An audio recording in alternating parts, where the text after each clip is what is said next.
Okay, and this one is question 16. One of the first written response question. We have this launcher that launches tennis balls, and it has the statement here that at the initial start there is a vertical velocity of 9 meters per second and a horizontal velocity of 9 meters per second. So it wants to know what is this speed as it leaves the launcher. Well, a little bit of analysis shows us that it's related to the Pythagorean theorem. Remember, the two velocities are the component of the total velocity. So 9 squared plus 9 squared square rooted will give us our answer of 12.7 meters per second. And we already know it's at 45 degrees. So that was helpful. For B, it wants to know what is the total horizontal distance traveled by the ball during the entire trip. Well, look, halfway, it tells us, is 0.92 seconds. The reason I know that it's halfway is because it tells me it reaches its maximum height. Well, the time taken to get there is equal to the time taken to get back down. So our total time is equal to 2 times the 0.92 seconds. That's 1.84 seconds.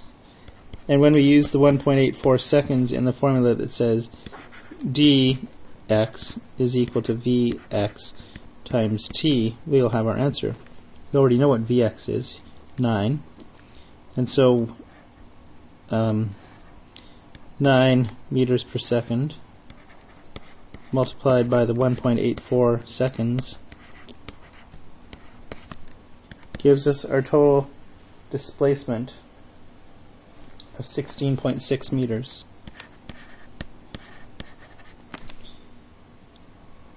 In section C,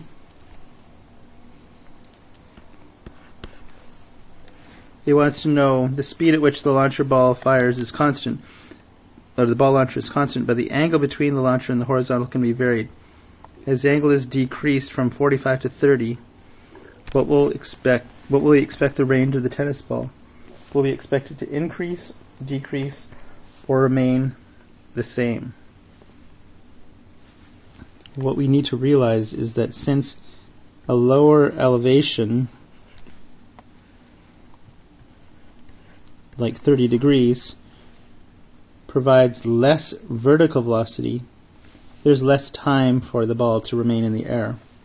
And so we would expect the distance, dx, will decrease. Now this might not automatically make sense because you might be thinking that the horizontal velocity is greater, therefore it will travel farther. But remember, you have less time to get there. And you could break this down analytically and you could show that since you have the same launch speed and you have the same lower launch angle rather, that you'll have a horizontal velocity that is greater, but because the time is less, overall you end up having a shorter distance. When you do the calculations, you'll find that dx in this case actually only works out to 15 meters. If you wanted to run the math, you could do that.